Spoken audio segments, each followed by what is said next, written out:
Ia, Costele, cum mănânci tu iarbă? Ia, mă, ia. Ia, cum mănânci iarbă? E bună? Da. Pe unde te duci? Ha?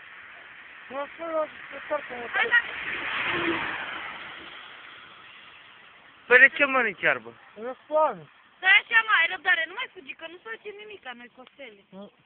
Nu facem nimica. E bună iarba? Da. Îți dau 10.000? Da, m-am gătat prima la un cat în cor. Îți dau țigari? Dau țigare? Nu fumez.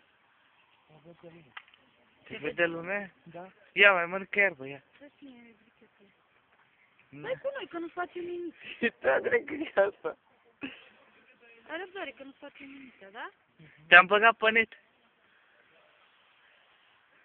Vezi E cum bună se iarba? stă ea cu televiziunea, să-i dea să mănânci. Da. Dacă tu stai... Păi vezi că a intrat de-aia acolo, înăuntru. Dacă tu stai să te înfilmăm, Bă, vine aia cu netul. Vine aia cu televiziune. Ai zis? Noi nu facem nimic. Ce facem, mă, cu tactul? E bine. Ce E mănânci? bună iarba? Dacă n-avem carne, n-avem... Da, e bună iarba? Da, și am avut 2 pâini, am mâncat șobolani. Aveți șobolani în casă? Da. Ce șobolani aveți? Stai că Da, nu ia, facem nimic. Ia, mai mănâncă iarbă, ia cum mănânci iarbă. Că vine primarul de la București. Uite-l pe popă, uite. Vine Băsescu. Mă duc la biserică, că a venit pot. Stai mă așa, ia mai mănâncă iarbă, mănâncă iarbă, Stai ia. puțin că popa să duce Așa. să-l miluiește. Mănâncă. Doamne, miluiește. Te duce pe la casă, te duce Da, să mă, vine- știți eu după el, Stai puțin, mă, ia stai că dă bani.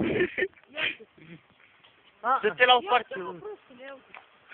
Stai să-mi filmăm să mă zâmbăn, ia-te. Stai puțin. Cât vrei? Nici nu lăs, că... Bine, hai că nu dăm. Hai bă, e rușine, ia zi, ia. Ia rușine. Zi, mă fut. Ce mă, eu morcot? Da. Mănâncă iarbă. Bă, pe până chiarbă care e... Da. Bă, care e purit. Da. Hai, mă, frate, E rău, dracu.